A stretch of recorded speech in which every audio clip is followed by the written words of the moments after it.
not the names. I asked her to take 1 minute. Okay. So should he says for the next one? No, I think we're good. So Lori, Can, in 1 minute, Yes. can you open yours? Thank you so much, Lori.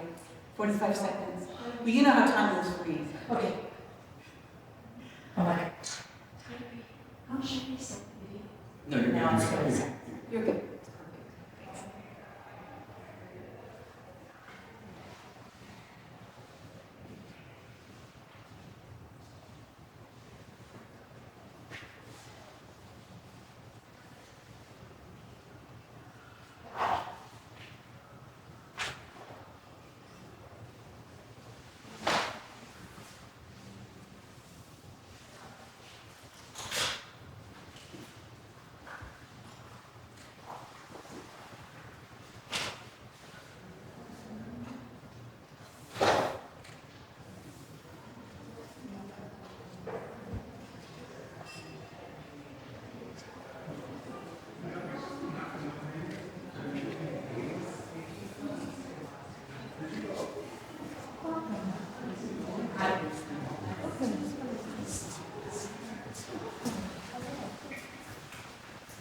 Please feel free to take place anywhere in the room. It doesn't have to be the edges. It can be in the middle of the room. Welcome. Welcome. Please feel free to be any place in the room. It doesn't have to be in the edges. It can be in the middle of the room.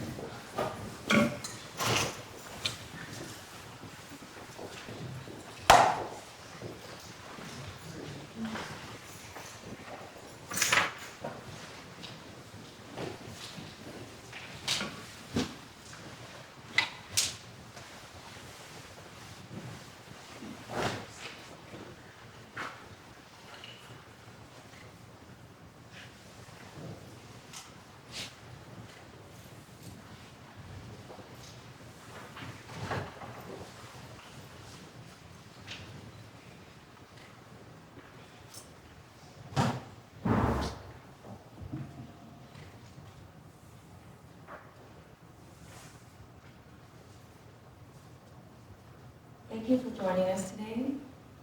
Thank you for coming to our duality for our super relatives. This is a piece that is a work in progress. It expands on work that we have been contemplating for the last 5 years. We've been thinking about haunting and kinship. We've been thinking about memorials and grief for specific people, for specific places, for humans, for non-humans. We invite you to think about relatives, ancestors, homelands of your own. Bring them into your heart so they can be with us today. From time to time, we will have a story, and we'll signal it with a bell. Let's spend some time together.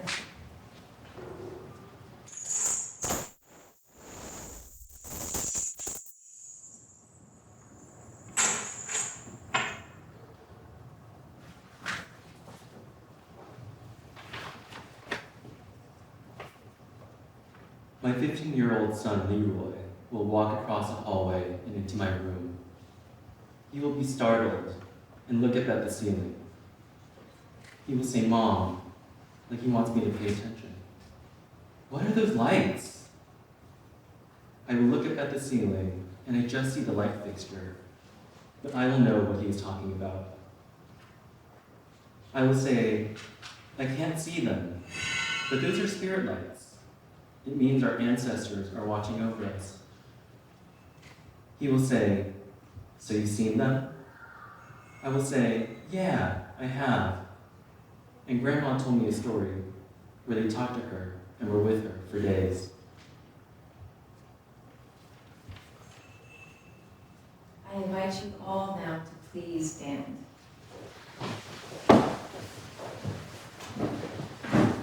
for this very brief moment, let's just take a walk. Please walk through the space with us. Find a slow pace.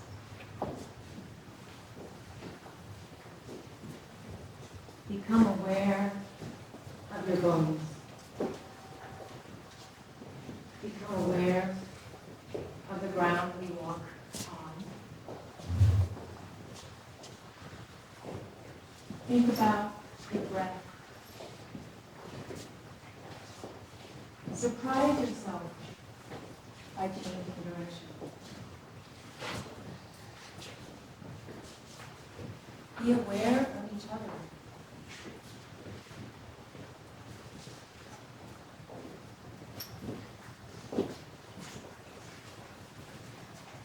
When you feel ready to be at the end of this journey, find a place to stop and continue watching.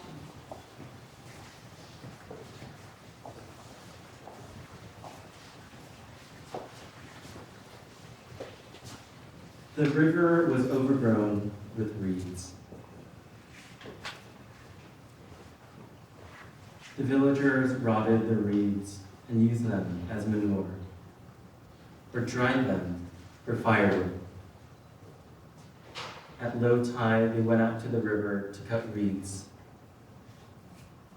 The reeds that covered the wide Yongsan River and the mudflats and green disappeared without a trace when the tide came.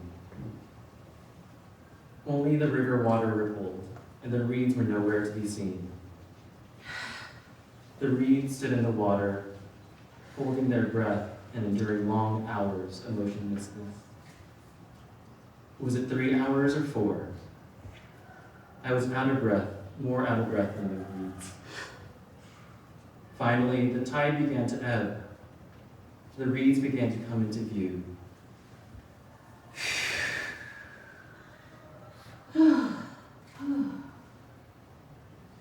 Reed let out a long breath. The breath became the wind, and the waves swayed with the wind. As time passed, the reeds covered the mudflats in green again. I watched the scene for a long time, silently. A few thoughts crossed my mind. Yes, the reeds lived through such difficult times twice a day. They endured that pain and sprouted leaves to make the world green. Living while enduring the unbearable is another aspect of life. In this way, the reed became another teacher, my master.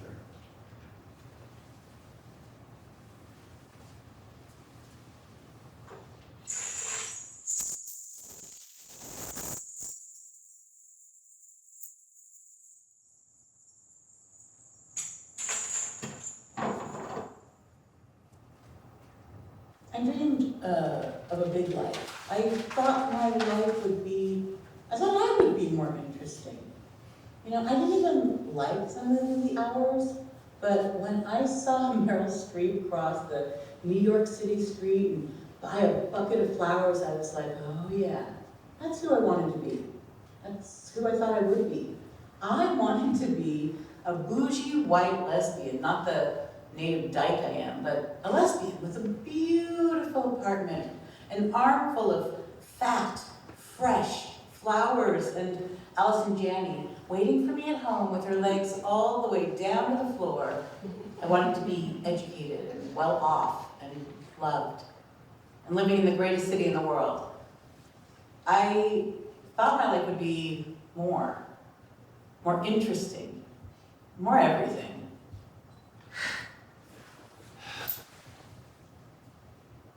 Throughout the past 5 months, the Futures Haunt Qollective have been discussing all the things that break our hearts in our lives.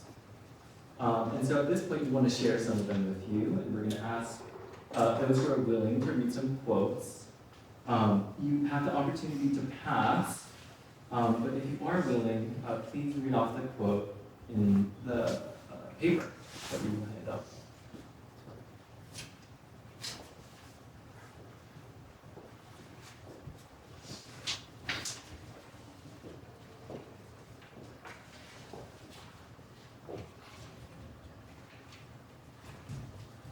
people not know I was queer?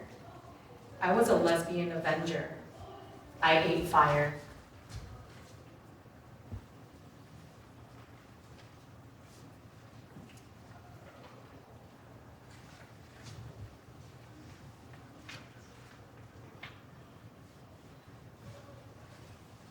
Am I going away? No.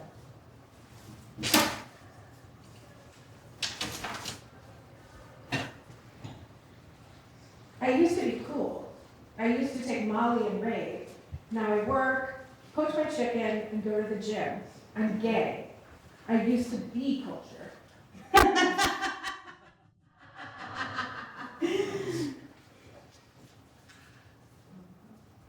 My friend had 3 guys make out with him within 10 minutes of arriving at Mother Disco. I wore my ribbed tank that makes me look like a beefy zaddy, and no one so much as grabbed my dick. I missed 2 subway transfers and walked home in the rain crying, asking myself, why isn't anyone making out with me? Nobody ever saw the sun shine between my thighs.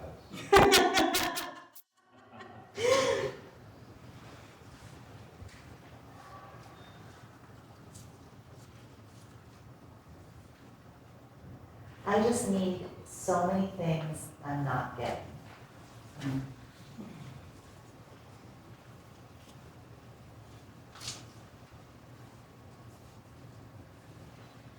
I got murder in me. Maybe in another life I killed somebody.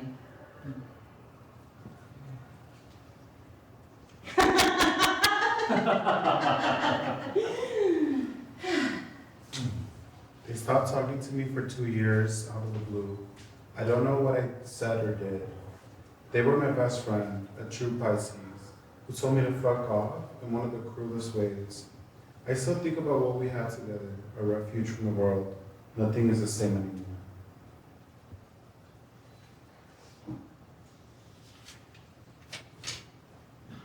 These are the rock people. Some want to come and some would rather stay here. Ask them if they want to come with us. We will know which ones.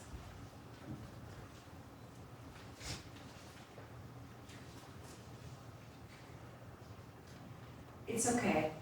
I'm rewriting my childhood to something I can live with.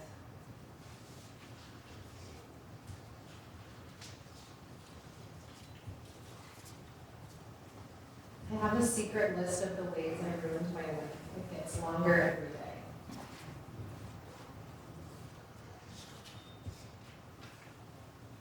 I'm gonna put some of my grief in that stone, so I don't have to carry it.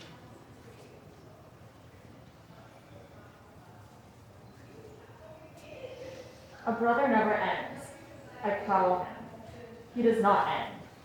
In person.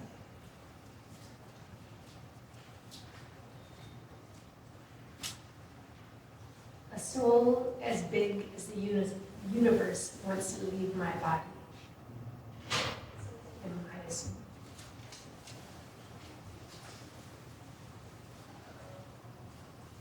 When I was dating him, I asked him, "Can I love you as much as I want?" And he said, "Yeah." 2 weeks later, he was gone.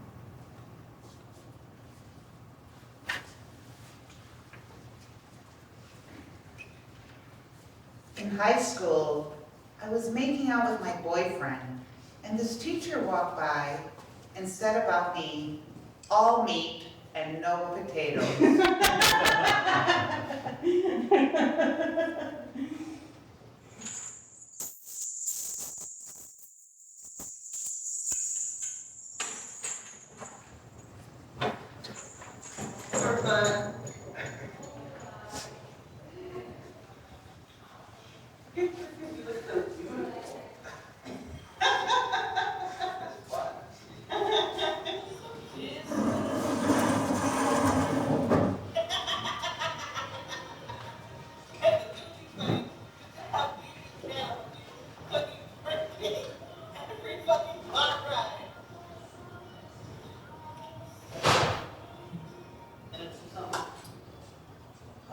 Yeah, love you.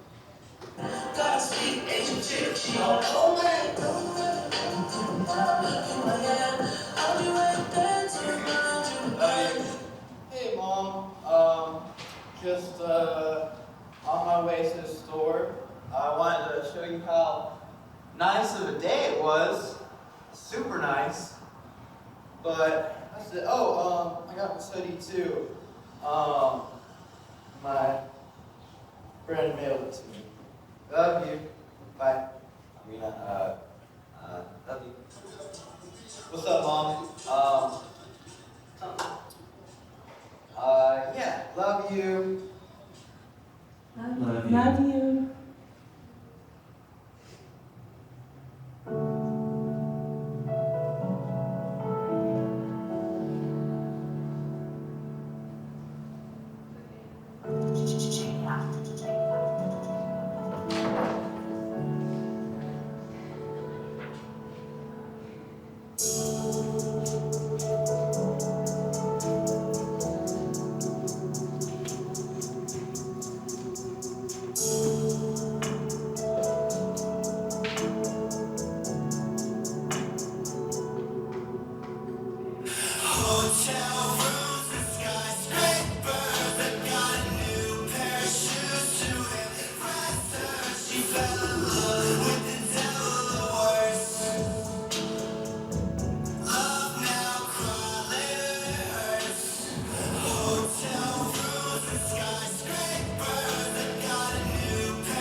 I didn't see Leroy after he died. They asked me and I said no. I regret not seeing him, sitting with him. It took me so long to accept he was gone. I should have been with him. He couldn't be buried for 3 weeks because of snow and freezing weather. I had time to change my mind. My mind wasn't working. I wish I had seen him, sat with him, said goodbye. I wish I had had them lock him in an airtight box and bury him underground. The day he was buried, I cried all night. Him under the ground, in February, on a hill. I live next to the Willamette River, near to where it begins this 187-mile journey to Portland, to the Columbia, to the place I was born and grew up. I would like to have his ashes, to let him go.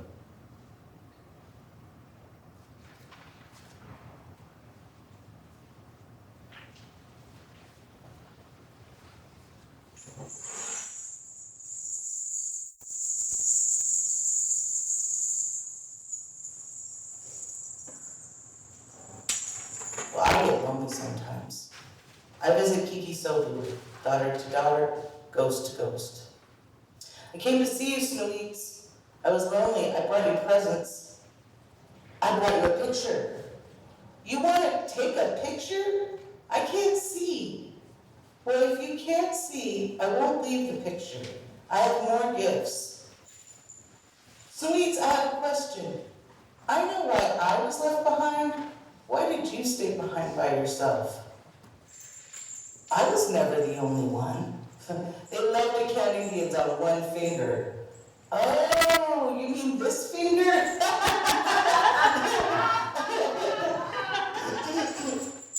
You know I'm a ghost. You know you are still a ghost. I know.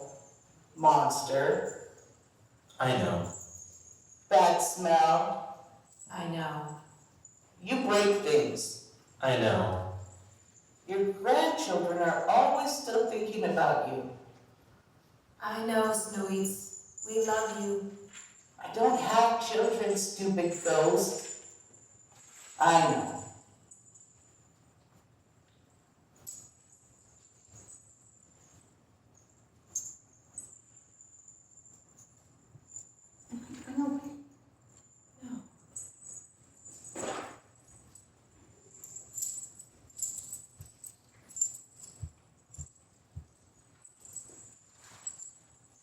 Going away? No.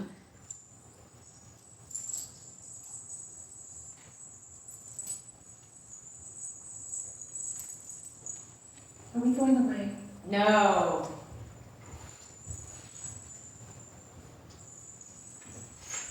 Are we going away? No.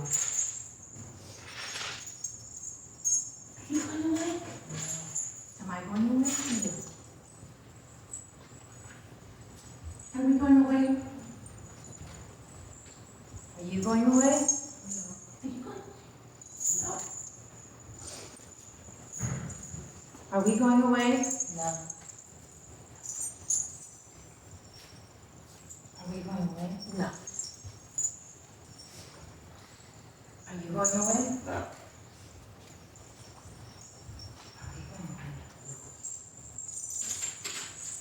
Are we going away? Are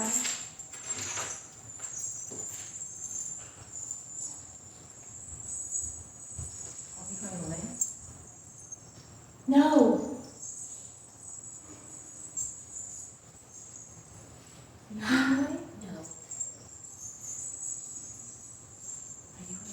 No. Are we going away? No. No. Are we going away? No.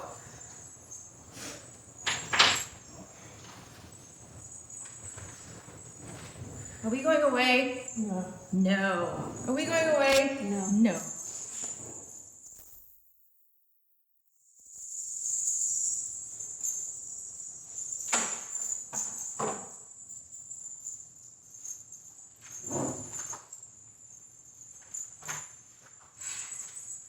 We're gonna sing a song. It's a Klamath song.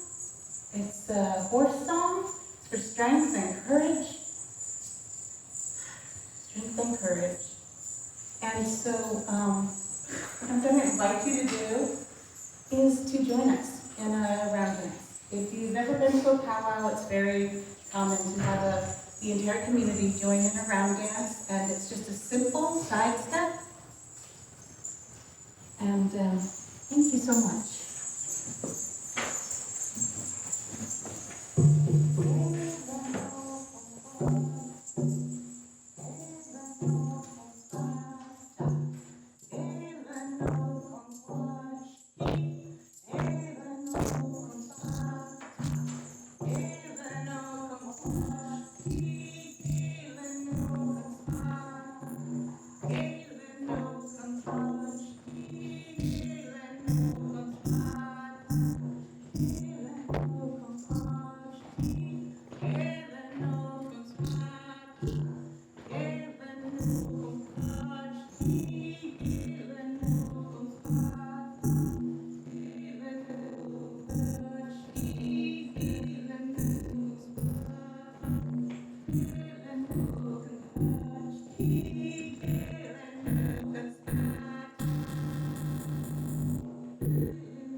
We will see Leroy after he dies. They will ask us, and we will say yes. We will not regret seeing him, sitting with him. It will still take us so long to accept he's gone.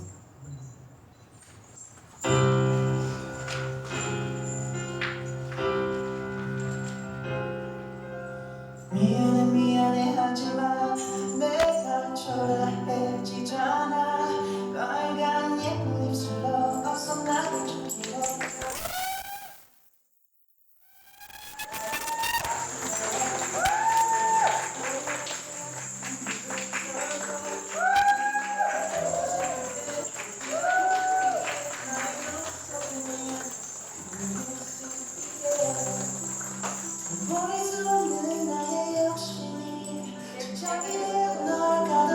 They're going to take a few minutes to collect themselves, and then we're going to respond.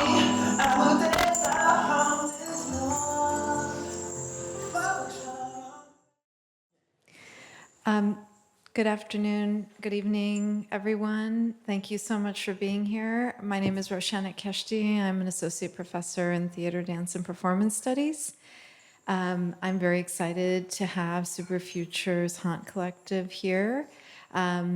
Beth Piatote and Lori McAfee and I have been collaborating to bring them, and it's been finally been realized, and it's really delightful. I, didn't know what to anticipate, and I just feel so overwhelmed. So I'm just going to read the bio, and then just kind of we'll talk a little bit, and then we'll open it to anyone else. Super Futures Haunt Qollective is an art and research-based collaboration between three avatars. In their terrestrial forms, SFHQ members F. Sam Jung is a sky person, an urban planner, and urban planner in New York. C. Ree is an artist and film programmer based in San Diego, California. Angie Morrill holds a Ph.D. in ethnic studies from University of California, San Diego, and is a writer, artist, and native educational consultant. I have a lot of feelings and thoughts. Obviously, futurity is one that is something that, is even noted in your name. Before we get to that, I was struck by a few ideas that came through in the spoken part of your performance, and so I invite you to respond to any of these. Spirit lights, reeds holding breath, phantom riders, alterity forever, our future ghosts. There were so many more, but I didn't want to just be on my phone. So any of those that any of you wish to respond and elaborate on, I'd be grateful to hear what you have to say. Spirit lights. Spirit lights. Spirit lights, yeah. I'm sure I'm not the only person who's seen them, but oh, I'm so sorry. So, excuse me. So we're not alone. Our ancestors are here. And sometimes they show themselves to us with these little lights in the around. And my mom told me this, and I've seen them. I've had them in my dreams. I had a friend who passed from complications due to HIV, and he was so young, and we went to high school together, and so I was like, there's so much that we had to say. And I had this dream where we were like spinning around in this room, and the lights were all around us, and I realized that that we didn't really have anything more to say, that, it was all there. And one time my mom wasn't feeling well, and she said these lights followed her around for a week, and she would do the dishes, and then they'd say, "Oh, that's really good, Peggy. Look at you taking care of the home." And she would eat something or make some tea, and they'd say, "Look at you. That's wonderful to be, taking care of yourself so well." So, and then after several days, a week, they stopped and said, "We have to go." And they did leave. And so when Leroy came in my room and looked up and saw the lights, I was like, "Oh, good. I'm so glad he can see our ancestors." Reads. Yeah, reads. So just for some context, we as Futures Haunt Qollective formed about 10 years ago now. We're in our 11th. We're in our 11th. And a lot of the genesis of our work has been to care for each other. Angie's sister, and then mom, and then Leroy passed. And at every one of those milestones, we have done art to come together, support each other, and really tend to our relations as we move through the unimaginable. And as we were talking about grief, of course, spirit lights, ancestors came up, and we also talked about what grief and loss do to us. It takes away a lot, and coming back isn't often at times a return, but in that healing or moving through, you become refamiliarized with parts of yourself that maybe you had to tuck away to move forward. And through my grief and loss, I've had to foreclose parts of my relationship to my dad. And my dad was actually the author of the Reed story, talking about his time in Yongam in Korea, just sitting there in his hometown where a river once ran through that I, 36 years later, visited, talking about how the Reeds taught him this invaluable lesson that he's sharing to me in this roundabout way that is actually helping me come back to parts of myself and loving him in a different way. And so the Reeds talked to him, they also talked to me, and then the Fireflies, although this story isn't included in the piece, told him about a path to take. And he took it, and that led to me. And so there's just a bunch of lessons that the Reeds taught me, but also us, about how to live through the unbearable. And there's a whole kind of circuitry of relations and genealogies and possibilities through that too. It's one of my favorite parts of the performance because I'm from Oregon, and so we're kind of famous for flooding and wetness and rain, but a dry riverbed terrifies me. I hate a dry riverbed. And we have our Chwam and our sacred fish for the Klamath Tribes, and the Klamath Tribes, they're dying. And there's stickers that say, "Save the Chwam," but they'll never come back. And that's the only place in the world where they are. And we are so strongly identified with them. But I don't accept that when they're gone, we're gone, right? We're not going to be. It's just that my son died. Well, he was killed. And my grief is just a part of the whole grief that we're all feeling, It's not more special. It's,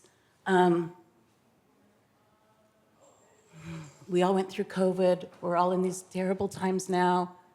We've all witnessed Palestine and more. And we thought this was a good moment. But it also, for me, I don't think I've ever had two people who would walk through this hard of a thing with me. We've been meeting we don't live in the same place. I live in Oregon, Sam lives in Brooklyn, Bree lives in San Diego, And we've been meeting like 3 times a week to work this out. And we all had a different vision of what this was. And so it was pretty interesting when we got together and, started really hashing it out. And we have like crazy respect. I say, though, it's not a collaboration unless somebody's crying. Usually, me or Ree. We try to get along so Sam doesn't abandon us. Anyway, that's, I feel like this is about a very deep wound that we're all suffering from. And we still need to dance to Robin. I would be more than happy to open it to others.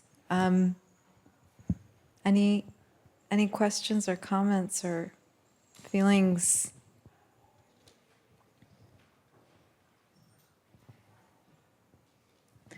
Well, as you're contemplating that,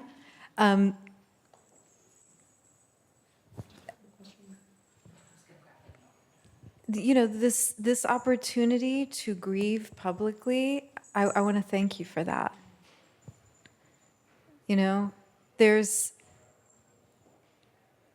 There is so much work to do that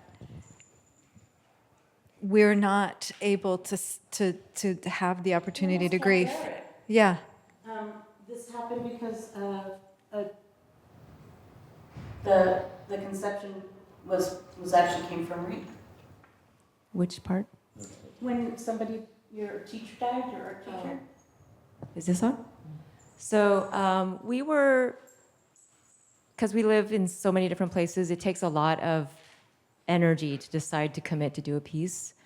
And we had done a series about the beavers of Idaho being parachuted in 1948 or something.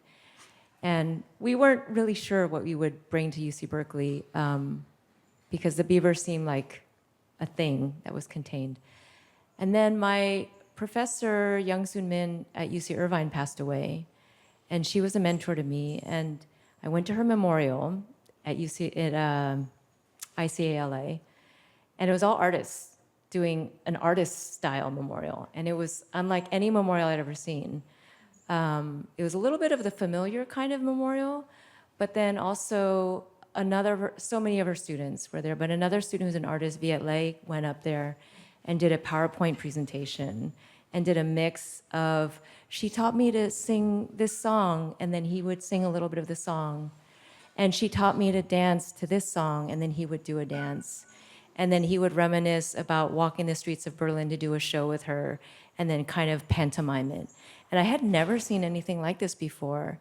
And it suddenly made me feel like a memorial is such an important form for us to think about, partly because we have so much grief, but partly because the memorials we go to now are so rigid and kind of familiar. But when you really do a memorial the way I experienced it, it felt like a time machine.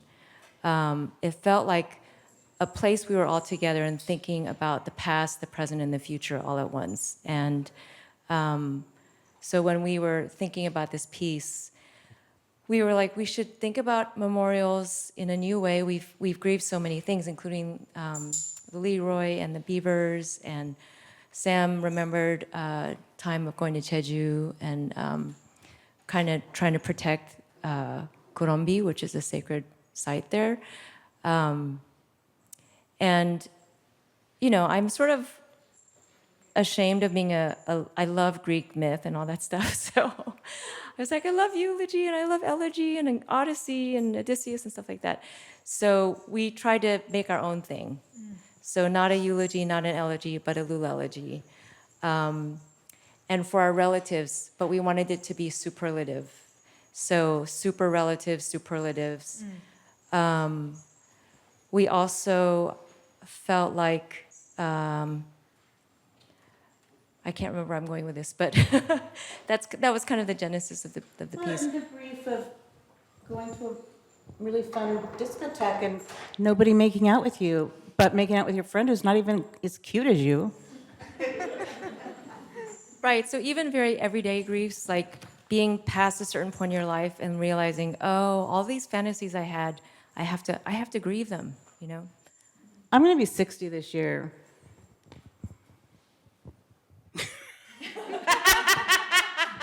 Which is like significant in Korean ways. And then I just had a reading from Alice Sparkly Cat. Ace wrote this, yeah, right? Oh my gosh, it was so good. And they were like telling me things about myself that I recognized, but I hadn't ever gotten them from like, I'm a double Libra. My moon's in Capricorn. It was a different kind of a reading, but it was also like, hey, you've been through this 12 times now. I mean, 12 years, 5 times. And kind of made me start feeling really excited about being 60 this year. And also like about that I can still learn things about myself and still learn things about my son, which happens too. So I don't really remember where that was going, but I think, so like a memorial as a time machine, as a portal, is a little bit like, so we found this quote by Ann Carson, whose brother had died, and she had written, I think it was Vox or Knox or something, but she was saying how the brother is never dead, and her relationship with the brother is always a prowling. So she's always prowling this relationship with her brother, meaning she is in constant relationship with him now and for the rest of her life. And so a memorial is a way to kind of, it's not a fake extension, it really is a constant relationship. So I think that's like the temporal part of it, maybe. I just wanted to put out there that this is a work in progress. This is our first iteration. yeah. And we would First love draft. to get your feedback too. we really would. like, you know, ask you what worked, what didn't work, that sort of thing too, at some point. Keep the robin. Well, some of you might be wondering, what's up with the ladle?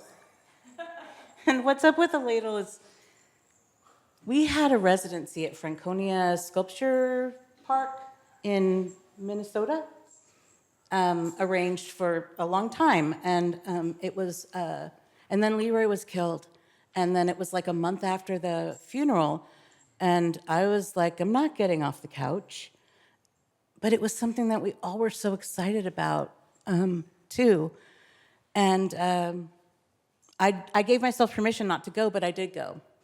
And they let me just sit on the couch and cry while they built these beautiful things for the sculpture. Sam was educating himself on the queer canon of music.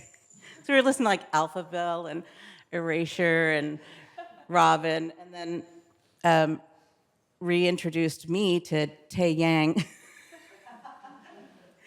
And we ended up having, well, I brought some gin.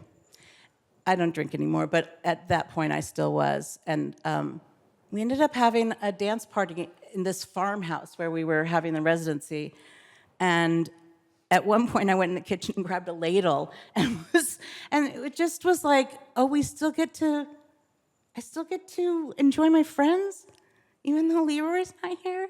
I still get to sing along to Robin.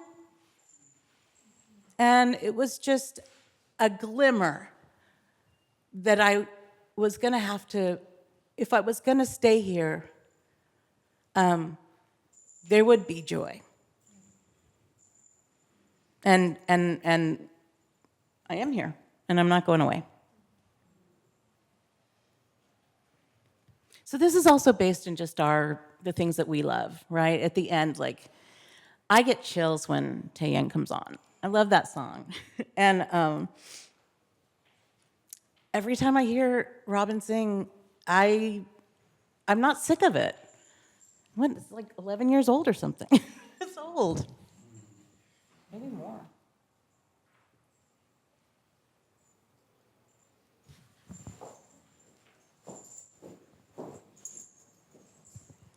Well, first, I just want to say thank you for sharing your grief with us and making beauty out of it. So thank you. Thank you all. And then I just wanted to ask about the hats. They're super beautiful and just wanted to know about them. Yeah, as we were talking about grief, we were looking to the past for some inspiration, and we came upon these really compelling images of Korean funerarial ritual, and these men had these hats, one of them which looked exactly like this. And so we initially had an idea that we would make a little hat for everybody in the audience. Yeah. But we thought it was maybe a little too much to ask you to do that. Y'all would have been wearing hats. So I gave this image of this Korean person to my Obie Award-winning partner, and he, in 2 weeks, made these incredible hats. They're made out of paper and paper mache, and covered with a texture fiber and painted with real gold leaf inside. And so brought them in my carry-on luggage in a custom-made 80-inch box and almost toppled over on my way to my Uber, but they made it and they're super gorgeous. So thank you for asking, and I'll pass along your compliments to him.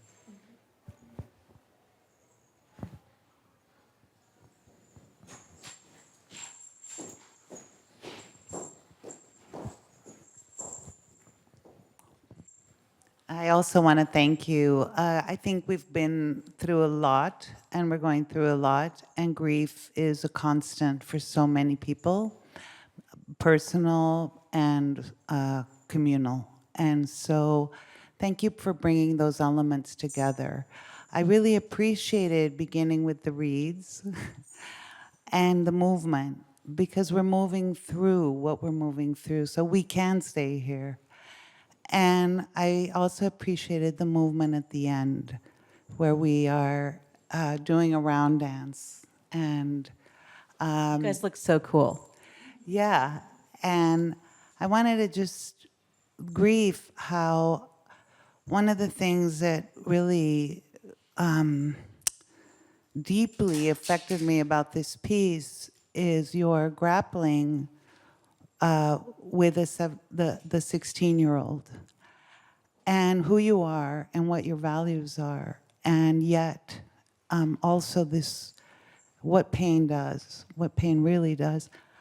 And I'm just going to briefly mention that my wife's son was murdered at 25. He was in a gang, and a gang member killed him for leaving the gang, who was also underage. And it broke my wife, broke her, and she had to go to court with his sisters to ask them not to imprison him forever, that's not what the family wanted to happen to. He was Anishinaabe, and they did not want that for another Anishinaabe youth in Manitoba. This is in Manitoba. And that grappling that you shared with us is so real. I am like profoundly affected by you sharing that with us. And I actually I'm really profoundly grateful, because that is a very hard moment right there. And I think the loss is really hard, but what is this 16-year-old going to, that part is another really hard moment. Thank you so much for sharing that. I don't know how difficult that was for you to share that, but it was profoundly affecting to me. I think Beth wanted to say something, but I'm going to respond quickly. I just want to say that that it's revenge, it's complicated, because I'm an abolitionist, and I don't believe in prisons. And when I saw these girls, it was during COVID, so they invited me to them, as a victim. I'm the victim in this. So I get to watch they were just beautiful eyes and hair, and they're children. And we got to be more than our worst days. It mattered to me that he wasn't stabbed repeatedly.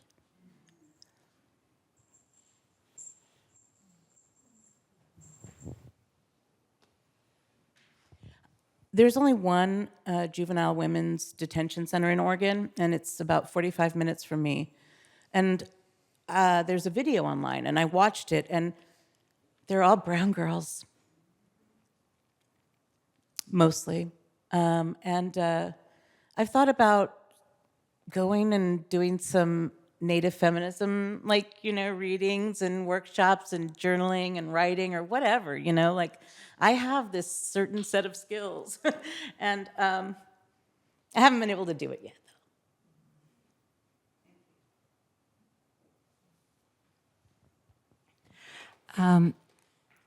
Thank you all. That was incredibly beautiful. And also thank you everyone who's in the room. The collective was really a joy to be part of and moving to be part of. And so I wanted to ask about this interactive moment of going around and saying, are you going away? Are we going away? I want to hear the story about how that idea took form and any reflections you have about how I think I had impressions of how it felt to hear each person's refusal. So I would just like to hear about where that came from. The gesture was something that came from a somatics practice that Sam is deeply rooted in, right? The hand-to-hand. So that was something we started in our first performance at the Alice Gallery, I think in 2018, where we would just do this gesture. For this piece, we combined it with the phrase, are we going away? No. That was a phrase we developed, I think, for the installation at YBCA. Oh, for EHA in Seattle. We wanted to do what we were calling teen posters, but we wanted to also combine this idea of refusal and presence. Do you guys remember more? I remember that we used a Talking Heads poster as a model. We wanted it to look cool. And we also paired it with a picture that designed of me laying on a bed and I'm a big girl, and she put all these eyeballs on me, looking back. It was kind of cool, It was very cool, excuse me. It was awesome. But I think that when we were at the Alice Gallery, it was electric. And we felt profound about it. Interacting with the audience was something that, even if it makes you guys uncomfortable, we wanted to do, because we like it. So, but yeah, I mean, this was the first time, so you think it worked? Good. I think the only thing that I'll add at a meta level is that a lot of our work at the beginning of our collective was really oriented towards engaging haunting as a methodology to critique colonialism, racial capitalism, settler colonialism, etc. And there's this engagement with refusal to refuse all that which makes you a monster and me a ghost. That had really kind of been a through line and still is. But as we turned to pivot in some of our work to engage more with kinship building, caring, tending to, there's this kind of building communion through refusal to imagine otherwise, which I think that gesture really kind of embodies. In generative somatics, which is a politicized lineage of somatic practices to kind of engage healing, there's a move that we do which is called hand on chest, and you put your hand on somebody else's chest, and it's really to give us a sense of how can I be with myself as I'm with you, and I'm not overly pouring into you. You're not overriding me. I get to have my boundary and my space and my ground. And we get to exist in this way where there's reciprocity and everybody gets what they need. And so when we do this, it's about that in engaging one-to-one, but also with a collective, because healing can't be done alone. And we can together refuse that which is unbearable. So that's kind of also part of the theoretical framing.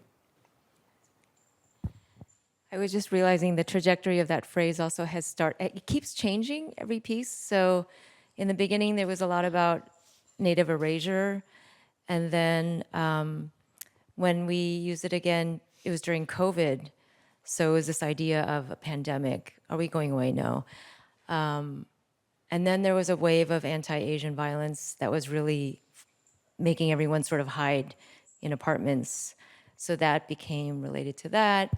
And then I feel like today it is about disappearing under kind of incomprehensible grief. At some point, Angie said, I want to live. I'm not going away. And so it has just changed each time we use the phrase. Thanks for asking.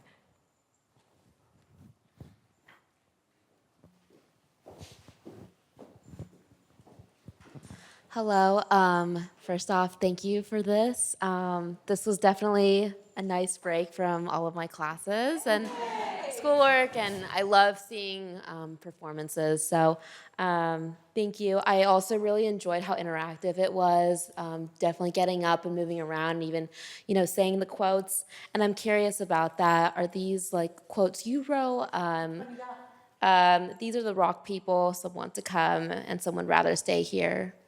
My cousin was in prison, and he was getting out, and we were so excited. So my mom called her friend Nash Ariza, and we went up to Mount Hood, and there's these lava rocks, and that's what he said. He said, these are the rock people. You'll know which ones want to come with us.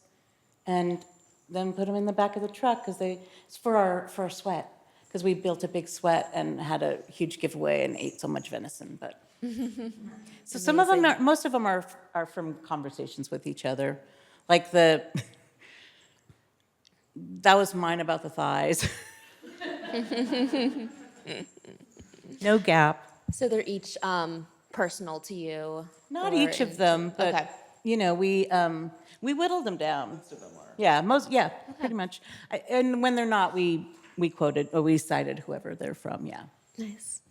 The quotation, when we cited someone else, they were part of our thinking. So one of them was the Ann Carson quote. Another was Kim Hye-soon, who wrote Autobiography of Death. Amazing. And we've been thinking a lot about her. And then I think we have a Taeyang lyric in there, maybe.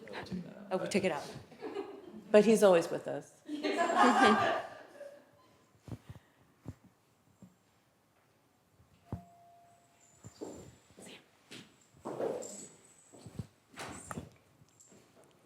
Thank you for everything. It was beautiful.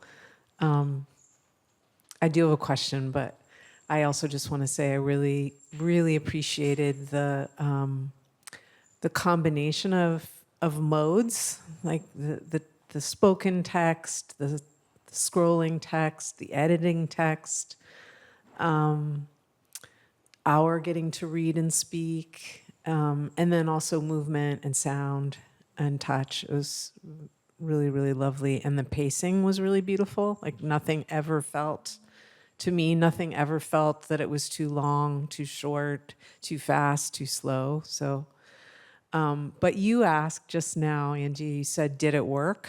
Yeah. It's like the first time, totally understandable and fair question.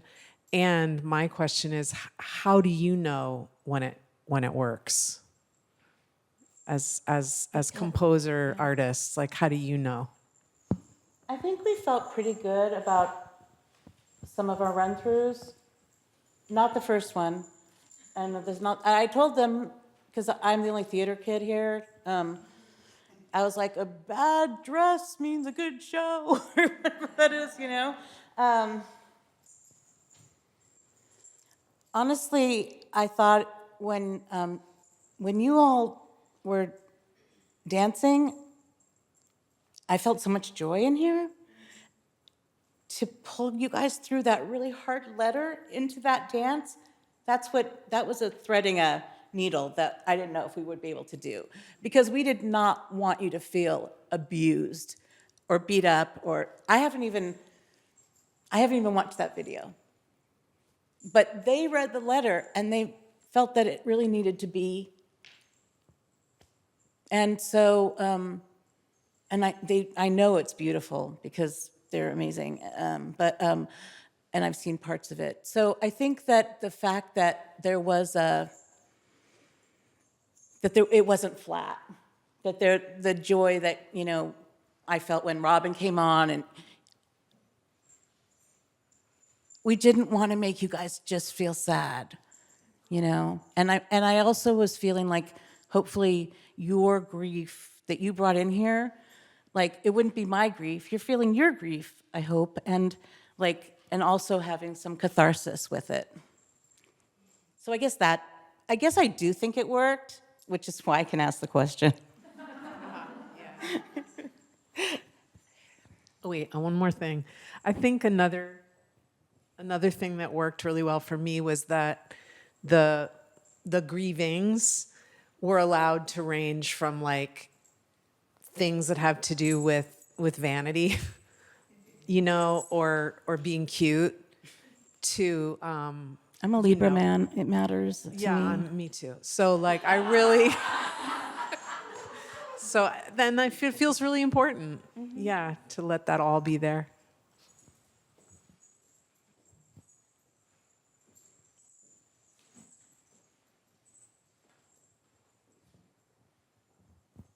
I want to say thank you, first of all. I came in a little late because I had another class, but I came in the latter half, and it was just immediately seeing that video and then seeing the letter, oh my God, the letter following it.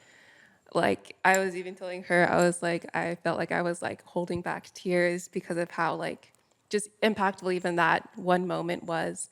And then transitioning into the dance thing, I was like, yeah, this is group joy, group healing, and I really felt that coming through. But I do have a question about the bells and handing these out. I'm just I don't know if it was explained earlier or if there was hints at it earlier. To me, they were kind of reading what I got from the starlights is kind of a physical manifestation of ancestors, and hearing that tinkling associated with it. But I just wondered if there was a deeper explanation for that. Yeah, thanks for asking. Angie wanted to make sure everybody had a takeaway because this is part of... Basically had a giveaway. We kind of had a memorial for Leroy today. The giveaway. Okay. Potlatch culture is really important in the Pacific Northwest, and when somebody passes, you wait a year, and then during that year you gather tarps, socks. Everyone here must have a gift. Nobody can be left out. And so our work has always seemed ceremonial to me.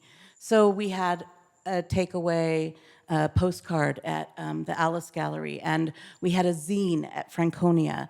And so this time, Ree came up with this. How did we decide on the... all I know is we wanted to do a giveaway. Yeah. That was the drive. Every item on there is a little bit of a reference. So the bell, we wanted it to remind you of today. The bell is the ladle bell, but it also is very spiritual. That is I think a clamshell, and we wanted to reference a lot of the water imagery, but also the shell mounds, and clams were one of the frequently found shells in shell mounds.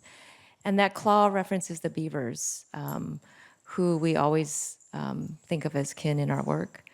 So that's kind of where we went with it.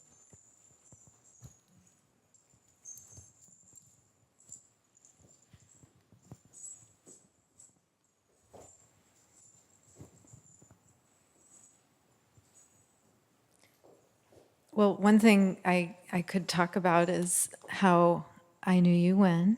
Oh, yes. I met you and Sam when I was an early assistant professor, and you were a grad student. You were an undergrad. And one of the things I really appreciate about this performance is the way that you're bringing Korean American, forms of curiosity about the alienation that is sort of the result of diaspora consciousness into conversation with Klamath ways of knowing and Klamath epistemologies, which is really amazing. And I'd love for you to talk about, what is the importance of that in this moment? The last time I taught an ethnic studies class, I really centered on Asian hate. I just don't think that it's I don't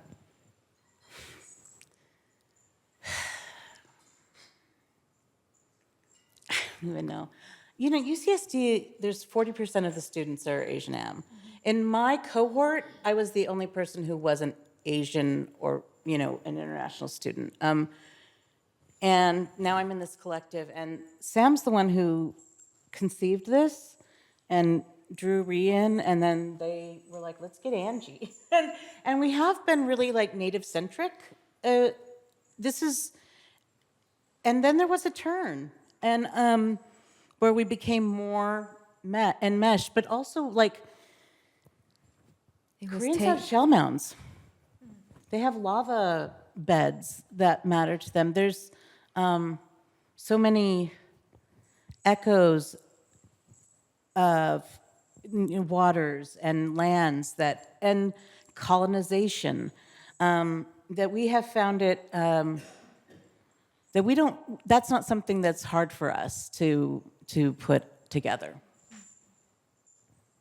We all love Taeyang. Yeah. Even if I can't really say the name. I mean, I should have started learning languages earlier, but anyway. I just have a lot of respect for Korean culture, and they have so much respect and love for me and my family, and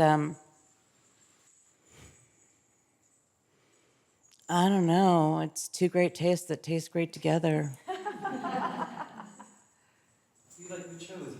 Yeah, we did. And in that choosing, we chose each other, and in that choosing, we found all of this commonality that spoke really deeply to our histories as different peoples, but also as individuals. And I think the conditions also helped us get here. We were very native-centric, and then in Minnesota, there was it was during the wave of anti-Asian violence, and me and Ree were actively using that space to kind of process how do we as Korean Americans, Asians in diaspora really move in that political moment, because it had felt like the discourse around Asian Americanness was always an adjacency to whiteness, and how you need to do XYZ to interrupt the racial hierarchy. And not that that was the only discourse, but it was a very common one.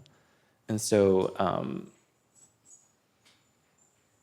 it was just kind of like the conditions allowed for us to really get closer and find all these things. They were checking in with each other, and I was like, oh shit, I didn't even realize that they were feeling attacked and scared. We had to go to Walmart. We're like in Wisconsin and Minnesota, and there was some anxiety about that. And it was a big wake up for me, because I was so like in my own head, but yeah.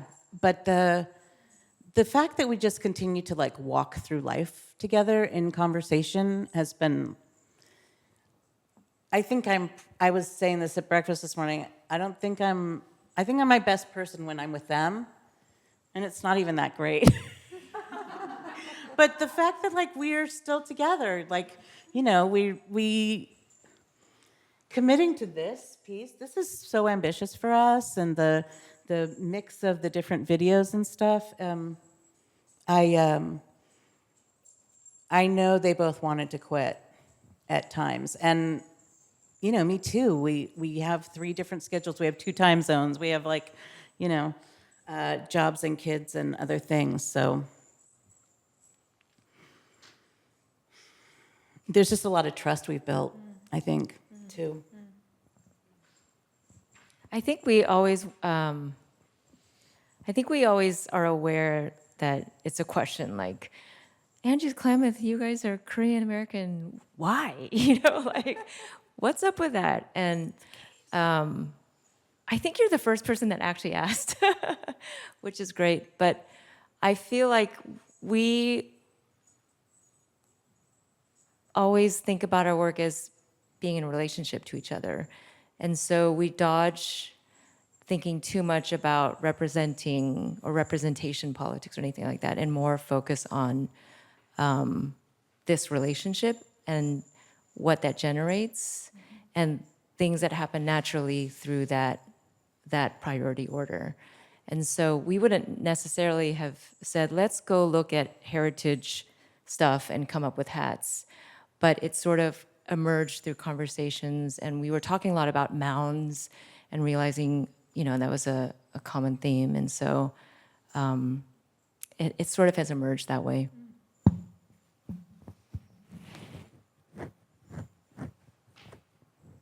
Any final comments?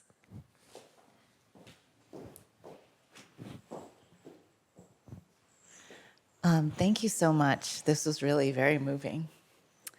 I want to appreciate the 3 of you for your generosity, because I know that grief can be very isolating and a very selfish thing, and it can be very vain. So the generosity that you all offered in making a very painful personal story into something that everyone can move through, I really appreciate. You know, the way that you answer this question that you get a lot, I'm sure, about like Klamath and Korean American, what's up with that? I appreciate one of the answers that you gave, that like there are similarities and colonization, and but I also think that bridging the things that aren't common is such a generous thing to do. I see it in the work that you just offered, but I also imagine that it's something that you're always having to practice and recommit to each time that you work together. And so just wanted to give you a lot of appreciation for that.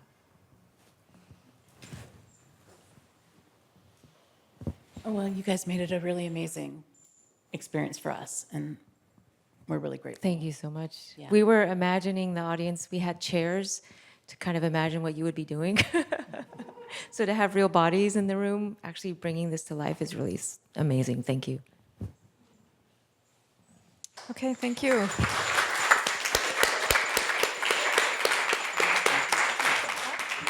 We wanted to also, we also wanted to thank Chani for photographs, Isa for tech, Alex for videography. There's one more person. Roshi for inviting us. Thank you so much for this generous invitation. Thank you so much. And Lori for helping us with everything. Thank you so much.